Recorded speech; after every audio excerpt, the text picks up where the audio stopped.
세례 요한이 옥에서 제자들을 보내 예수님께 묻습니다. 오실 그이가 당신입니까? 아니면 다른 분을 우리가 기다려야 합니까?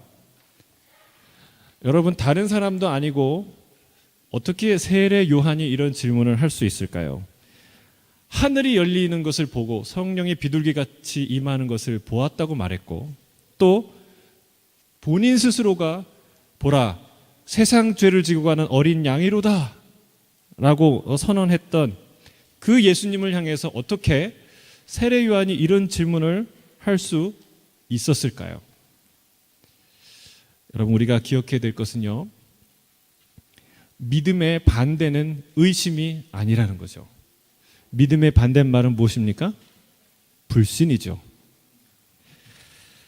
의심은 하나의 현상이지 원인이 아닙니다.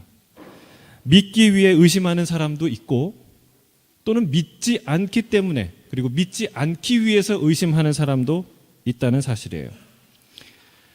여러분, 우리의 믿음은요, 때때로 흔들릴 때가 있습니다. 마치 바람에 나무가 흔들리듯이 믿음이 없는 건 아닌데 우리 믿음이 나무가 바람에 흔들리듯이 그렇게 흔들릴 때가 있다는 거예요. 근데 믿음은 반드시 그런 과정을 통해서 확고해지고 더 견고해진다는 사실을 우리가 알아야 합니다. 저는 오늘 믿지 않으려고 하는 의심, 불신에서 오는 의심이 아니라 믿지만 그 믿음에서 오는 의심에 관해 초점을 맞춰서 말씀을 전하려고 합니다. 오늘 이 시간 시련과 고난 속에서 흔들리는 믿음을 갖고 있는 분들이 있다면 이 시간을 통해서 더 견고한 믿음으로 나아가게 되기를 주의 이름으로 축복합니다. 우리 1절에서 3절 함께 읽겠습니다. 시작. 예수께서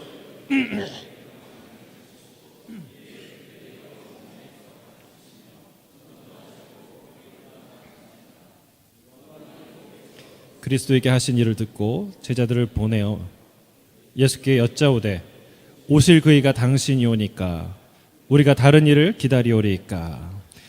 오늘 본문을 조금 더 읽어 나가다 보면 11절에 이런 말이 나와요. 예수님께서 세례 요한에 대해서 이렇게 평가하십니다. 함께 읽어볼까요? 시작.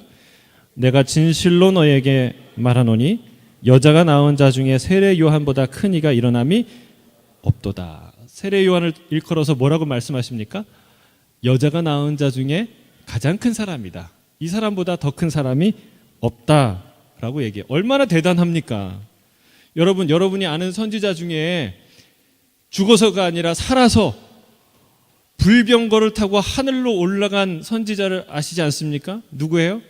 엘리야예요. 얼마나 위대해 보여요. 그리고 또 홍해를 가르고 그리고 살아계신 하나님 앞에서 40주야를 함께 했던 그 놀라운 하나님의 종이 있어요. 누구예요? 모세예요. 여러분, 겉으로 봐서는 그 사람들이 더 대단하지 않습니까? 세례 요한이 탁월하고 그리고 겸손한 메신저임에는 틀림이 없어요. 그러나 그 행한 일로 봐서는 그리 대단해 보이지는 않습니다. 깜짝 놀랄 만한 기적을 행한 적이 한 번도 없는 거예요. 그런데 예수님이 그런 세례 요한을 통해서 여자가 낳은 자 중에 가장 큰 사람이다 말하는 거예요. 예수님의 판단이 잘못되셨나요? 그렇지 않습니다. 이 세례 요한이 가장 위대한 이유, 위대한 선지자인 이유가 우리가 두 가지로 볼 수 있어요. 첫 번째는 말라기서의 예언과 말라기의 예언과 관련되어 있습니다. 말라기 4장 5절 6절 같이 한번 읽어보겠습니다. 시작. 보라, 여호와의 크고 두려운 날이 이르기 전에 내가 선지자 이사야를 너희에게 보내리니 아버지의 마음을 자녀에게로 돌이키게 하고 그들의 아버지에게로 돌이키게 하리라. 돌이키지 아니하면 두렵건대 내가 와서 저주로 그 땅을 칠까 하노라 하시나. 잘 아시겠지만 이 말은 구약의 마지막 장 마지막 절이에요. 그리고 나서 몇 년간의 침묵이 있습니까? 400년. 여러분, 400년은 매우 긴 시간이죠.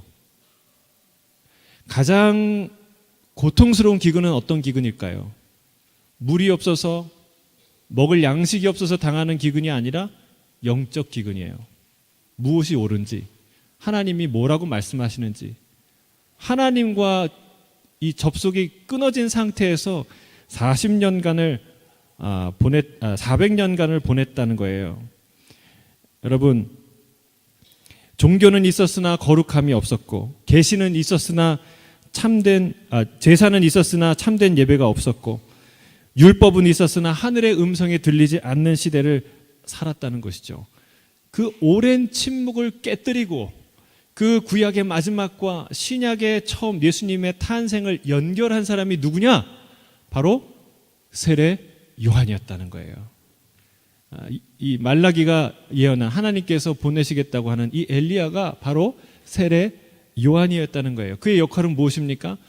아버지의 마음을 아들에게, 아들들의 마음을 아버지에게 돌리게 하는 역할이 그 세례 요한, 하나님이 보내시겠다는 그 엘리야의 선지자의 역할이었다는 사실입니다. 근데 그 역할을 누가 했냐? 이 세례 요한이 했다는 거예요. 그가 와서 회개의 메시지를 전파했어요. 백성들은 마음이 찔렸습니다. 참회의 눈물을 흘리며 나왔습니다. 그리고 그들은 물었어요. 우리가 무엇을 해야 합니까? 진리가 무엇인지 물었고, 어떻게 하면 구원을 받을 수 있는지 묻기 시작했어요.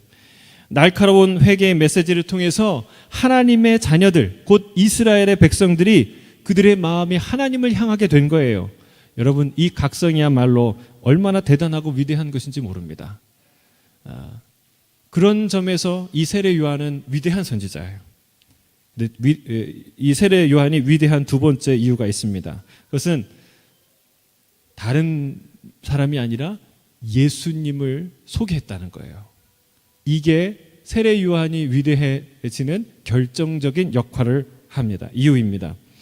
그는 예수님을 알아보았어요.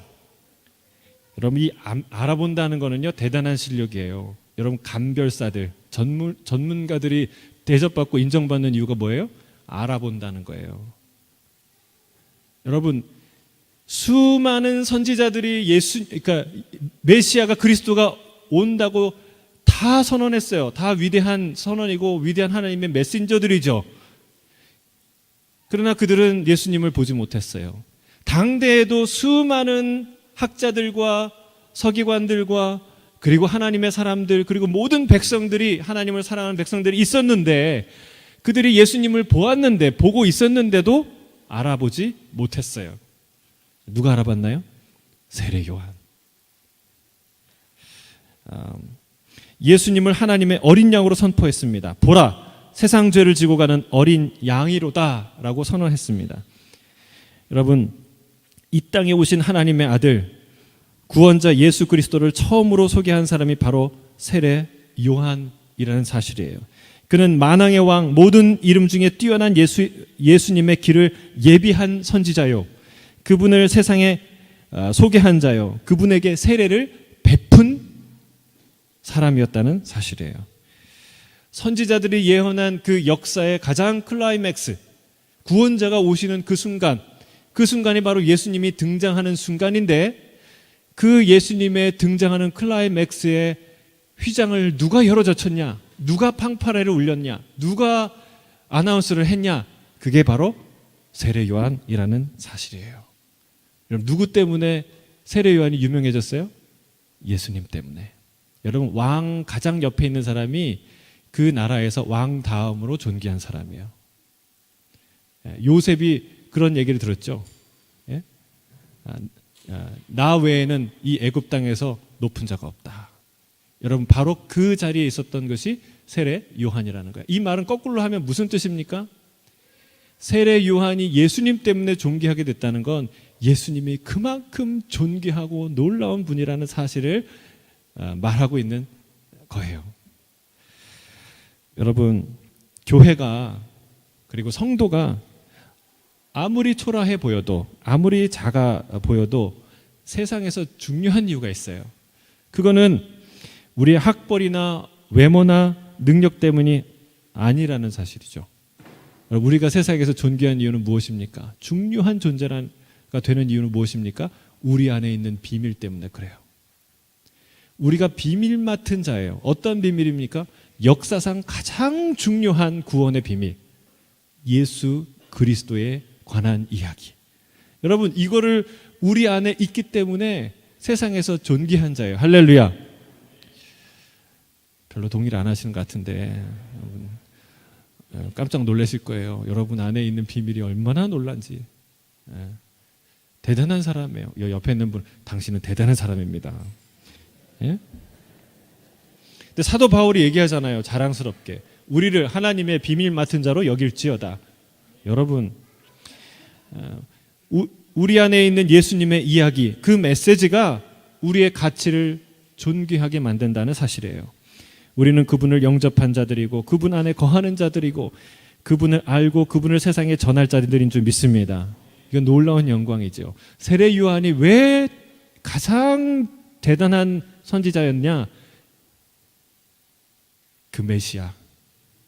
아무도 근접할 수 없고 아무도 깨달을 수 없고 아무도 요청할 수 없고 아무도 그 옆에 감히 스스로 다가갈 수 없는 그 위대하신 메시아를 선언한 자였다는 사실이에요. 생각해 보세요. 근데 그 위대한 선지자가 세례 요한이 오늘 감옥에 갇히자, 감옥에서 예수님에 관한 이야기를 제자를 통해서 듣자, 이런 질문을 하는 겁니다. 당신이 우리가 기다리던 메시아입니까? 우리는 세례 요한에게 질문하고 싶어요. 당신이 예수님을 소개한 선지자 맞습니까? 하나님의 어린 양이라고 선언한 사람, 바로 그 사람이 맞습니까? 라고 우리가 질문하고 싶어요. 여러분, 이 세례 요한이 왜 이런 질문을 하게 되었을까요? 요한복음 1장에 보면은 분명히 세례 요한에 대한 자세한 얘기가 나오는데 그 이야기들이 거짓이나 과장이었을까요? 그가 예수님을 보자마자 얘기했어요. 뭐라고 얘기했습니까? 보라, 세상 죄를 지고 가는 하나님의 어린 양이로다. 그리고 그분에 대해서 뭐라고 말했습니까? 내 뒤에 오시지만 나보다 앞선 것은 그가 나보다 먼저 계심이라. 그가 사람이 아니라 하나님의 아들임을 선포한 거예요. 또한 하늘에서 하늘이 열리고 성령이 비둘기같이 임한 것을 자기가 보았다라고 고백하고 있습니다. 여러분, 이 말은 거짓일까요? 과장일까요? 그렇지 않다는 거예요. 요한복음의 저자인 사도 요한이 원래는 세례 요한의 제자였어요. 근데 그 세례 요한이 했던 고백을 옆에서 듣고 쓴 거예요. 그리고 세례 요한이 그 다음 날에도 예수님을 보면서 보라, 세상 죄를 지고 간 어린 양이로다 라는 고백을 하자 그 얘기를 듣고 그때부터 요한이 예수님의 제자가 됩니다. 세례 요한은요, 사람들이 다 이제는 당신의 제자들마저도 예수님께로 예수라는 인물을 다 따릅니다 라고 얘기했을 때 그가 뭐라고 얘기했습니까? 나는 기쁘다. 여러분, 진짜 기뻤을까요? 가짜로 기뻤을까요? 진짜로 기뻤겠죠. 왜? 메시아가 왔으니까. 그가 뭐라고 얘기하냐면 나는 신랑의 친구처럼, 신랑의 혼인잔치에 함께한 친구처럼 나는 기쁘다라고 얘기했어요. 여러분, 그렇게 말했던 세례 요한은 예수님이 하나님의 아들임을 분명하게 인식하고 있었다는 사실이에요. 그럼 도대체 세례 요한에게 무슨 일이 난 걸까요? 세례 요한에게 어떤 일이 일어났습니까? 세례 요한이 감옥에 갇혔어요. 왜 갇혔습니까? 헤롯의 부도덕한 일을 규탄했죠. 그 부도덕한 일을 규탄한 일로 말미암아 시련의 시간을 갖게 되었습니다. 점점 죽음의 시간이 다가오는 순간들이었어요. 또한 그렇게 어려운 처지에 여러분, 이 세례 요한이 담대하게 그렇게 헤롯의 이 도덕적인 흠결을 선포하는 그 백그라운드엔 뭐가 있었을까요? 여러분, 그게 이 예수님이 오셨다는 것도 한몫했을 거예요. 메시아가 온 걸 알았으니까 이제 너는 끝장난 거야. 이제 하나님은 이분이 모든 정의를 회복할 거야. 이런 이 마음이 그에게 있지 않았을까 생각해요. 그런데 들리는 얘기를 보니까 그렇지 않아요. 아픈 사람들이 회복되고 치유되는 얘기는 들었어요. 그런데 정작 정치적인 운동, 세를 규합하거나 다윗처럼 어떤 이 무슨 조직을 하거나 그런 일이 아무것도 없는 거예요. 이상하다. 그냥 한가로이 제자들과 함께 여기저기 다니면서 세미나 강의나 하고 그러고 다니는 것처럼 보이는 거죠. 여러분, 세례 요한처럼 위대한 선지자도 흔들릴 때가 있다는 사실을 알아야 돼요. 믿음이란 그런 흔들리는 과정을 지나가게 되어 있다는 사실입니다. 오히려 그 흔들리는 과정 속에서 우리의 믿음이 단단해져 간다는 사실입니다. 우리가 철석같이 믿는 바가 있었지만 그 믿음은 반드시 시련을 맞이하는데 그때가 중요하다는 말이에요. 우리의 믿음은 항상 설명이 안 되는 때를 만나요. 위대한 하나님의 종 모세도 그와 같은 시간이 있었어요. 모세는요, 아주 분명한 소명의 시간을 갖습니다. 하나님이 불타는 떨기나무 가운데 그 모세를 부르죠. 그리고 그에게 메시지와 증표를 주고 그리고 애굽으로 떠나게 합니다. 가서 이스라엘 백성에게 말해요. 하나님이 너희를 구원하시겠다. 이 얘기를 듣고 주님이 주신 표적을 보고 그들이 기뻐하죠. 할렐루야. 우리 정말 노예로 사는 우리 430년간 노예로 살았는데 우리를 하나님이 드디어 돌아보시는구나. 하나님을 찬양하죠. 근데 문제는 그때부터 일어납니다. 가서 바로를 만났어요. 당당하게 선포했어요. 하나님 메시지를 전했어요. 그럼 뭔가 일어나야 되는데요. 뭔가 일어났어요. 문제가 일어났어요. 이 바로가요. 꿈쩍하지 않는 거예요. 꿈쩍도 하지 않는 거예요. 그래서 오히려 저 정신 나간 히브리 노예 민족에 와서 정신 나간 소리를 하는구나. 그래서 그들을 더 힘들게 했습니다. 더 고된 노동을 부과했어요. 백성들이 이 돌아가는 상황을 보고 화가 자신에게 미친 줄 알고 두려웠어요. 그리고 화가 났어요. 모세에게 찾아갔어요. 그리고 말합니다. 뭐라고 말합니까? 분노하죠. 너희가 우리를, 바로 모세, 너와 아론이 우리를 바로와 그의 신하의 눈에 미운 것이 되게 하고 그들의 손에 칼을 주어 우리를 죽게 하는도다. 여러분, 이때 모세의 심정이 어땠을까요? 여러분, 할 말이 있었을까요? 없었을까요? 매우 당혹스러웠을 거예요. 마치 자기가 사기꾼이 된 것 같은 느낌이죠. 예. 사람들을 막 이렇게 부추겨 갖고 막 그랬는데 문제가 덜컥 생기니까 설명할 말도 없고 어떻게 그 대책도 없고 그런 상황이 된 거예요. 여러분, 이때 바로 그런 때 모세도 세례 요한과 같이 질문이 생겼어요. 하나님께 질문했습니다. 뭐라고 질문했습니까? 출애굽기 5장 22절 함께 읽겠습니다. 시작. 모세가 여호와께 돌아와서 아뢰되 주여 어찌하여 이 백성이 학대를 당하게 하셨나이까? 어찌하여 나를 보내셨나이까? 내가 바로에게 들어가서 주의 이름으로 말한 후로부터 그가 이 백성을 더 학대하며 주께서도 주의 백성을 구원하지 아니하시나이다. 모세가 하나님께 어찌하여 나를 보내셨냐고 묻는 거예요. 이 백성이 오히려 제가 말한 개입한 것보다 하나님의 메시지를 전한 때보다 그 이전보다 훨씬 더 많은 학대와 고난을 당하고 있습니다. 그런데 어찌하여 하나님께서는 이들을 구원하지 않습니까? 라고 묻습니다. 여러분, 나를 보내신 이유를 몰라서 물었을까요? 믿음이 없어서 물었을까요? 아니에요.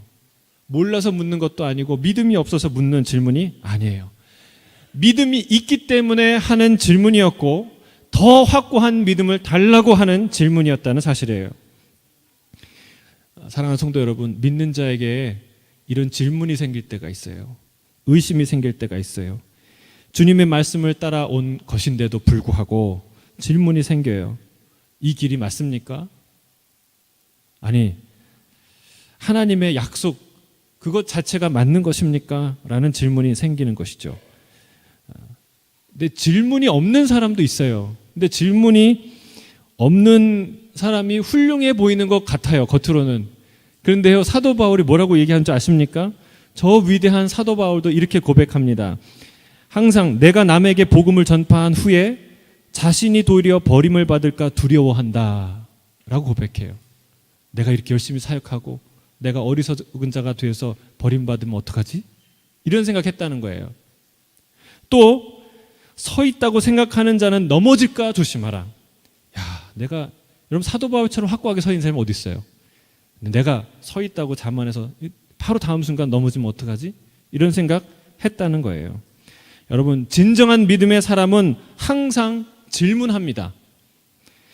내가 바른 길을 가고 있는 것일까? 내 믿음이 진짜 온전한 것일까? 혹시 내가 복음을 전하고 나서 어리석은 자가 되는 것은 아닐까? 버림받는 것은 아닐까? 이러다가 넘어지는 것은 아닐까? 여러분, 이런 질문을 전혀 안 하고 계시는 분들은요, 생각해 봐야 돼요. 둘 중 하나예요.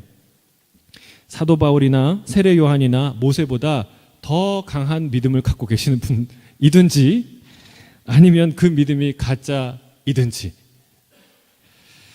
그럴 가능성이 매우 높죠. 여러분 생각해 보세요. 내 주머니에요 10센트짜리 동전 하나를 들고 다니는 사람은 걱정이 없어요. 아무 걱정이 없어요. 근데 내 주머니에 현금으로 $10,000를 들고 다녀요. $10,000 너무 적나요? 기왕 얘인데 한 $100,000를 들고 다녀요. 내 가방에 지금. 그러면 여러분 걱정이 있겠어요, 없겠어요? 예, 그거 없으신 분은 대단한 분이에요. 여러분 수련회 가면은 그리고 아우리치 가면은 항상 재정 맡으신 분은 많은 돈을 현금으로 갖고 다니잖아요. 근데 그분들은요 항상 이런 생각하는 거예요. 너무 이렇게 티를 내면은 타겟이 될 것 같고 또 그러자니 너무 신경 안 쓰면 또 아차 하다가 돈을 잃어버릴 수도 있고. 여러분 이게 중요한 것을 가진 자의 마음이라는 거예요. 가치 없는 것을 붙들고 있다면 고민할 것도 없어요. 여러분의 믿음이 가짜라면 형편없다면 그 믿음에 대해서 고민할 필요도 없어요. 그런데 너무나 가치 있는 것을 소유하고 있다면 그것 때문에 고민하지 않을 수 없다는 사실이에요. 세례 요한에게는 이 질문이 매우 중요했어요. 당신이 그리스도입니까? 왜요? 그는 메시아를 기다리던 자였고 메시아를 소개하는 것이 그의 사명이었기 때문에 그렇습니다. 그의 별명이 뭐냐면 광야에 외치는 자의 소리였어요. 이사야 40장에 나오는 이야기인데 여러분 거기서 광야에 외치는 소리는 곧 왕의 행차를 알리는 목소리예요. 그게 자기의 사명이라는 것. 다시 이 땅에 오실 메시아 그리스도를 내가 세상에 선포하는 것이 자기가 맡은 역할이라는 것을 세례 요한이 너무나도 잘 알았어요. 그래서 중요한 거예요. 당신이 그리스도인지 아닌지. 그가 메시아라면 메시아가 아니라면 아직 내가 살아서 감당해야 될 사명이 있는 것이고 그가 메시아라면 세례 요한은 이미 자신의 사명을 다하여 언제든 마음 편히 주님의 하늘의 부르심을 받을 수 있는 것이죠. 여러분 여기서 우리가 기억해야 될 한 가지 사실이 있는데 그건 뭐냐면 잘 들으시길 바랍니다. 단순한데 우리가 자꾸 까먹는 원리예요. 하나님께서는 우리에게 약속하세요. 그리고 그 약속을 신실하게 지키세요. 근데 중요한 거는 그 약속을 이루시는 과정은 설명하지 않으신다는 거예요. 하나님이 우리에게 주신 분명한 약속은 있어요. 그걸 성취하세요. 근데 과정을 설명하지 않으신다는 거예요. 그래서 이 아브라함도 그랬어요. 하나님께서 아브라함에게요 본토 친척 아버지의 집을 떠나라고 명령하셨어요. 아브라함은 믿었습니다. 하나님이 나를 인도하시고 축복의 땅으로 나를 인도하실 거라는 것을 확실히 믿었어요. 그런데 어디로 갈지는 누구를 만나야 될지는 알 수 없었던 거예요. 그래서 히브리서는 그가 갈 바를 알지 못하고 떠났다라고 말하고 있습니다. 가족 중에 누군가 이렇게 묻는다면 여보 혹은 아빠 지금 우리 어디로 가고 있는 거냐고 다음에 무슨 일이 일어나는 거냐고 누굴 만날 거냐고 묻는다면 그가 할 말이 무엇일까요? 할 말이 없어요. 이 말밖에 할 수 없었을 거예요. 다 하나님께서 인도하실 거야. 그리고 하나님이 이 아브라함에게요 또 약속을 하나 하셨는데 아들을 주겠다고 약속을 하셨어요. 근데 이때에도 하나님이 때와 방법에 대해서 언급하지 않으셨어요. 결과는 미리 얘기했지만 과정은 얘기 안 하셨다는 거예요. 그는 하나님께서 아들을 주시겠다는 걸 믿었죠. 그러나 시간이 오래 지나자 그에게 질문이 생겼어요. 어떤 고민에 빠졌습니까? 혹시 주님이 주시겠다고 하는 아들이 바로 이 이스마엘 아닌가? 그래, 이스마엘도 내 씨고 그리고 이스마엘도 사라의 아들이라고 말할 수 있잖아 라는 마음이 든 거예요. 세례 요한의 질문이 그와 같은 질문이에요.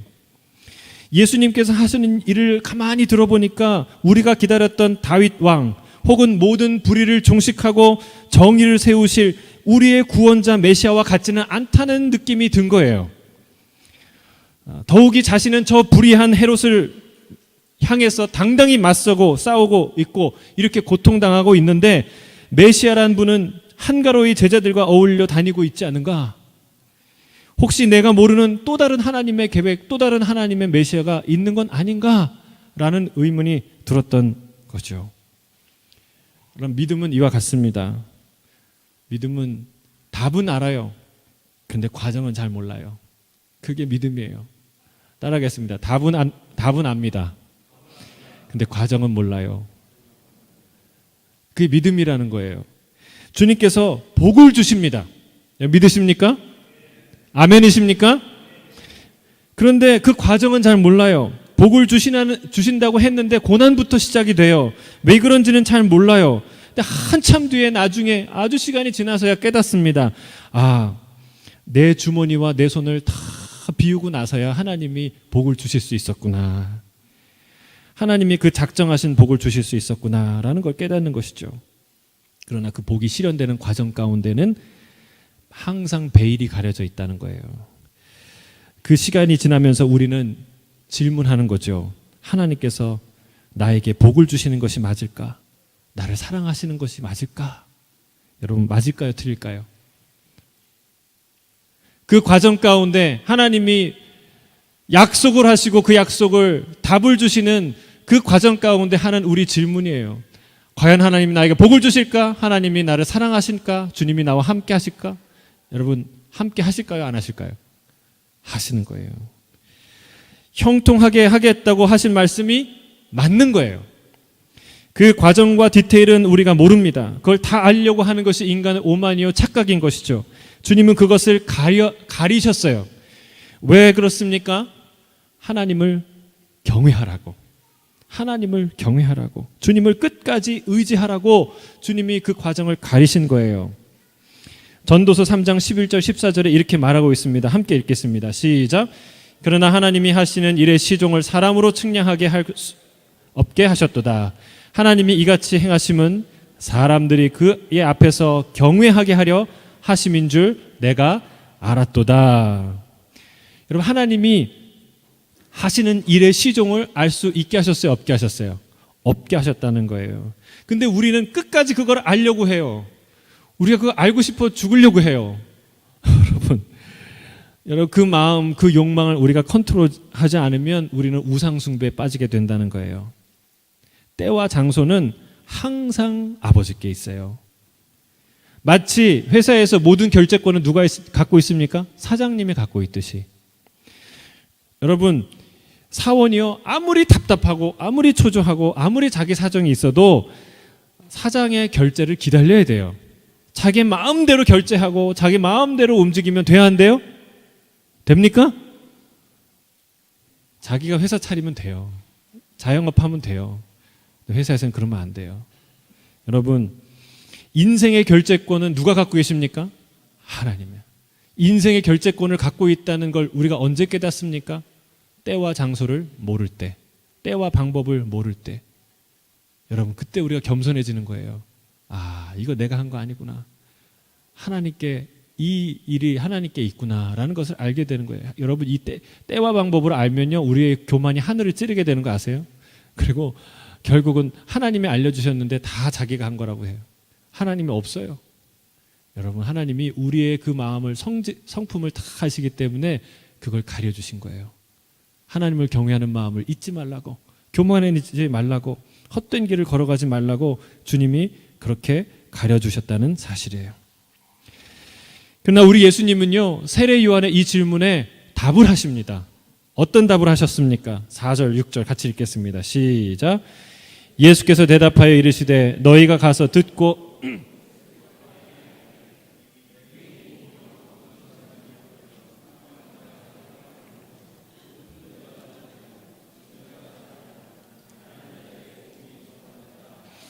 누구든지 나로 말미암아 실족하지 아니하는 자는 복이 있도다 하시니라.